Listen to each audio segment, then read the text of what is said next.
30 teams in 30 days. Y'all see we're talking about last season's playoff highlight team, the Minnesota Timberwolves, with the headline saying, Wolves add Rudy Gobert, eye bigger success. Minnesota is betting that a Rudy Gobert and Karl Anthony Towns-led front line can rise in the West. And let's be honest, man, that is a true Twin Towers right there.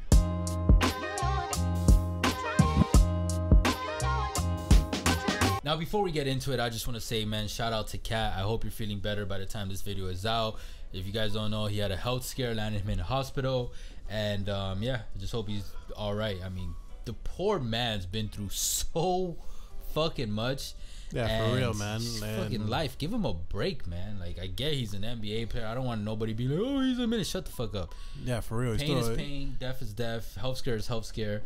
Affects all of us the same way. And, yeah, I just hope he's doing all right. Yeah, man. I hope he's all right. And yeah, man, he seems like he's a good guy as well. Yeah, for real.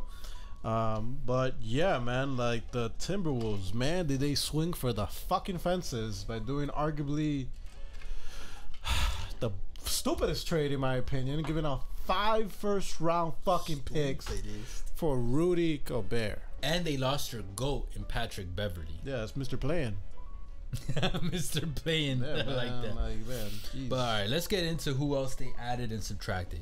It's time. Y'all know key additions, key subtractions, last season, summer summary. The record last year was 46-36. Key additions include Rudy Gobert, Kyle Anderson, Austin Rivers, Brian Forbes, and Josh Minot. Key subtractions: Patrick Beverley, Malik Beasley, Jared Vanderbilt, Josh Okogie.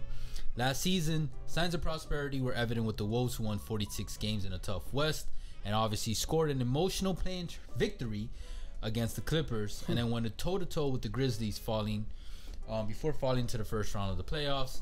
And I mean, you guys know that was honestly, it's gonna be a historic moment for the Wolves because like just the way they like reacted and celebrated is just that it was beautiful. Yeah, it was beautiful, man. But like, look, the Minnesota Timberwolves have been like the Sacramento Kings these past like decade.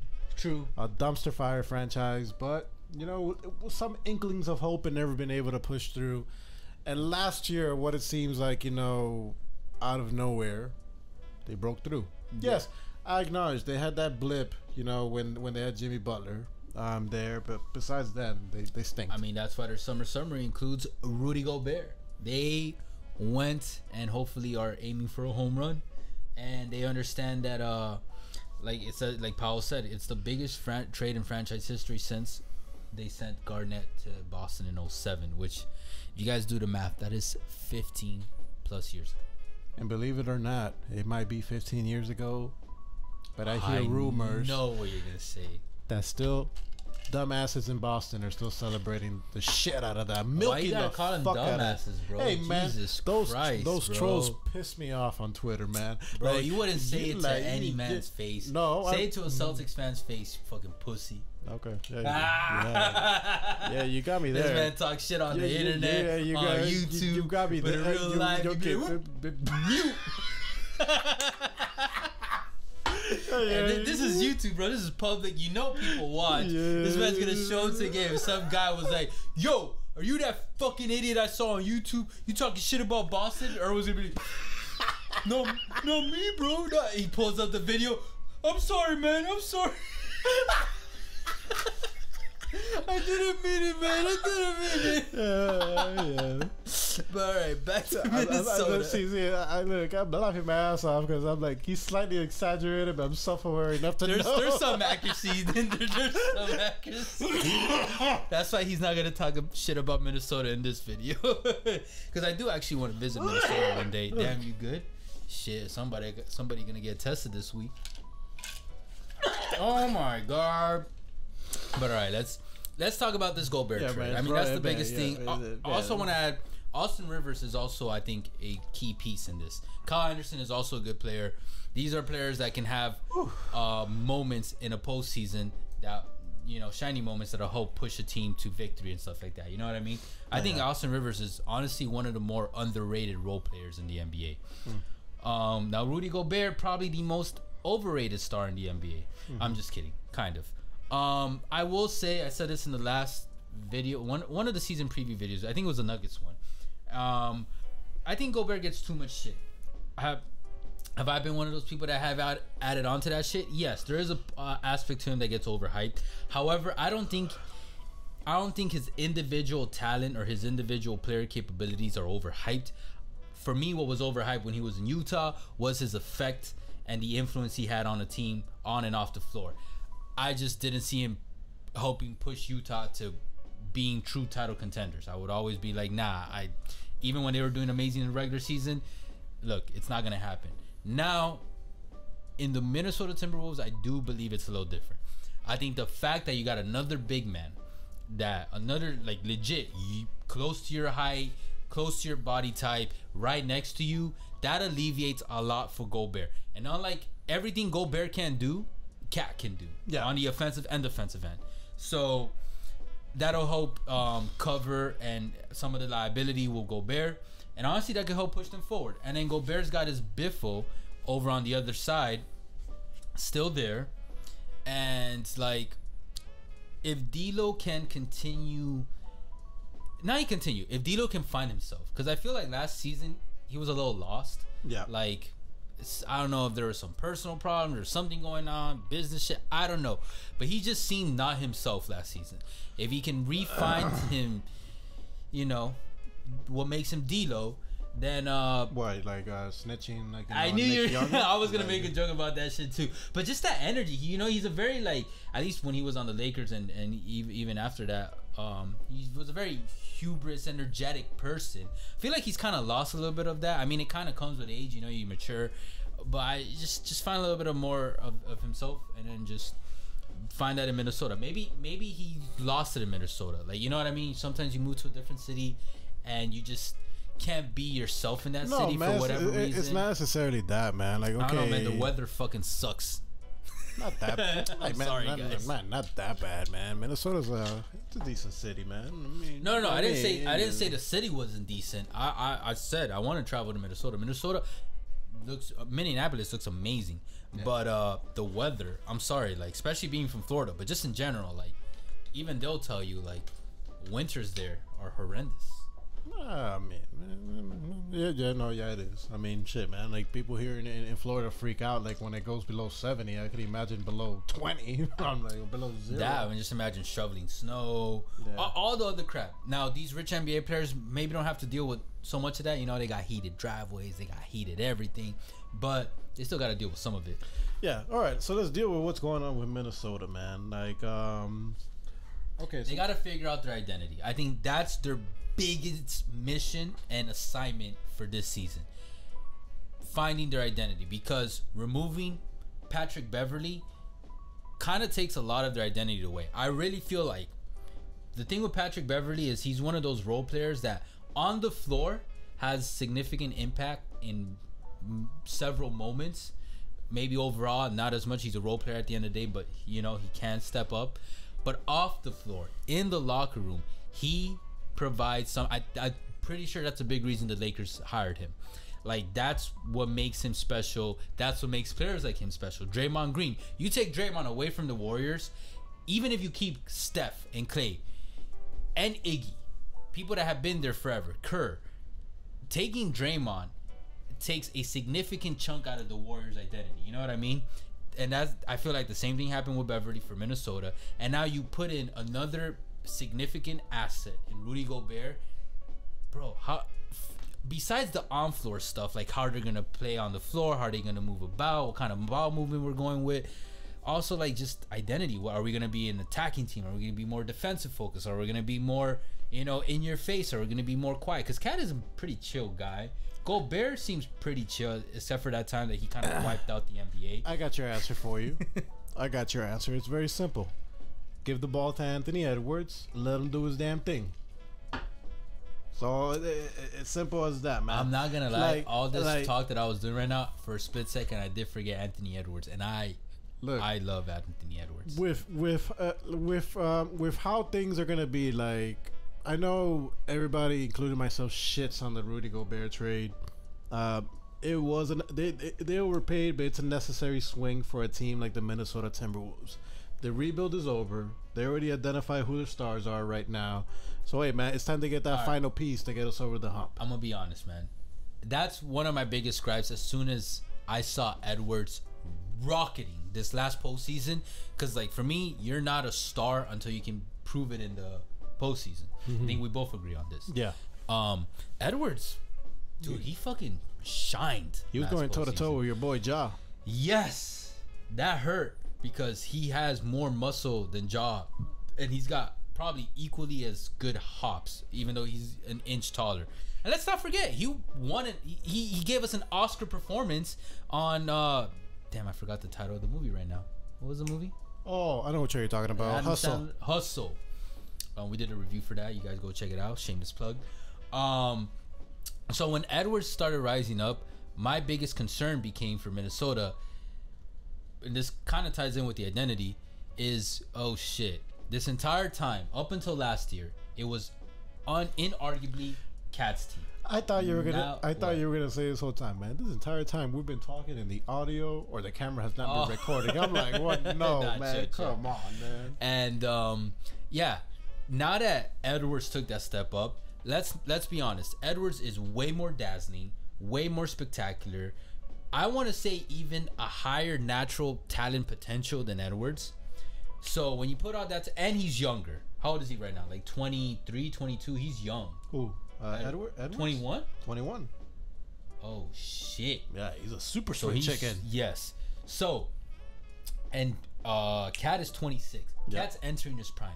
But the thing is, Cat entering his prime right now, and this is more about the human behavior with like sports and teams. He should be the face of the franchise, and he's been there forever. He got drafted there. Everything that's happened there, Cat's been involved in. All the success, all the downfall. He's been through the whole roller coaster. Out of nowhere, a couple years ago, boom, you get Edwards, and then it's like, oh, cool, I got a Robin. But then all of a sudden, oh shit, this guy might be the Batman and I might be the Robin. But then you're the one that's older and entering your prime. It's not like he's like Dame or something that like, oh, okay, your prime, you're at the tail end of your prime. Like, no, man, Cat is entering his prime at 26, 27. Edwards is still not even close to it, but he's already rising so quick and adapting and developing so quick.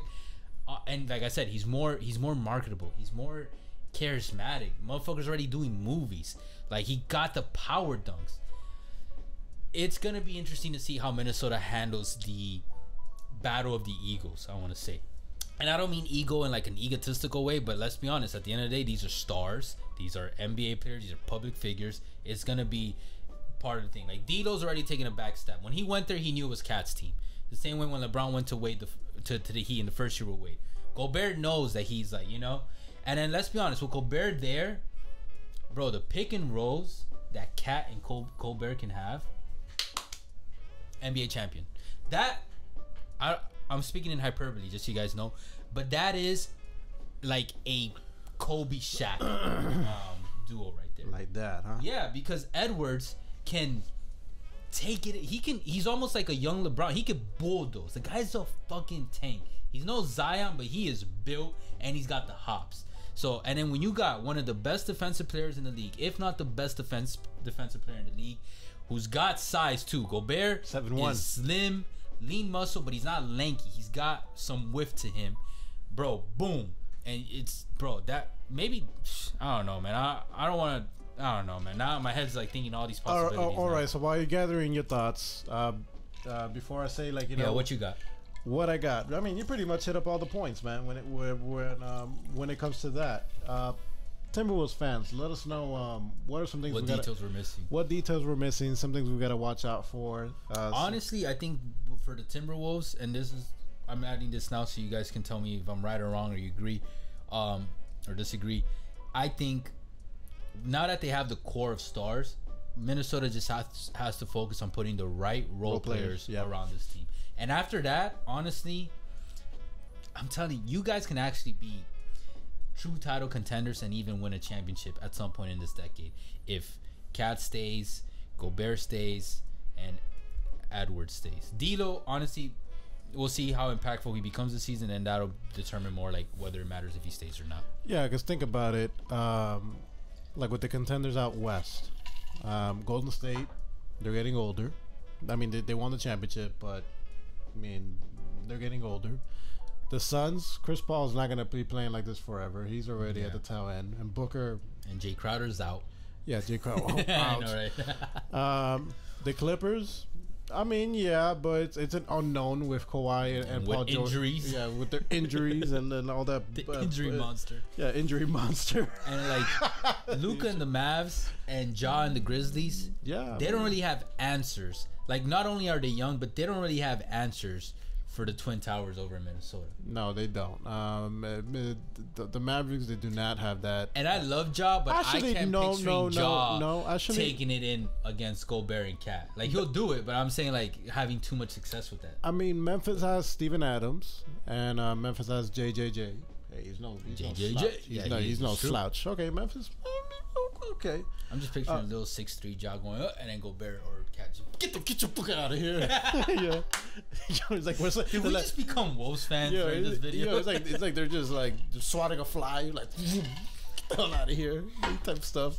It's like Street Volume 2. They just catch the block. Yeah. No, for real, man. Give me that shit, dude. It's like the height difference between Gobert and Ja is like what women see, like, you know, if a guy is 6 feet and 5'11". It's like that massive. Bad joke, but whatever. Anyways, man, what is their ceiling and what is this their floor? season, bro? I'm not gonna lie, I'm feeling good. Minnesota, I'm vouching for you guys. Ceiling, not expectation. Ceiling. They can make a conference finals appearance.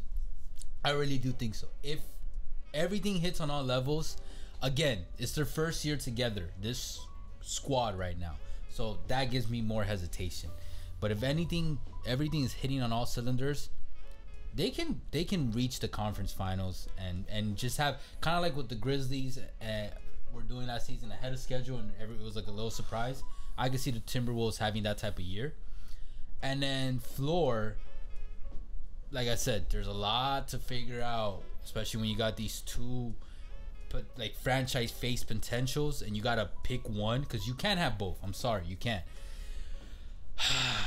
They crumble, chaos ensues, and they become, I won't say play-in tournament, 7-8 seed, but they'll be in the play-in tournament.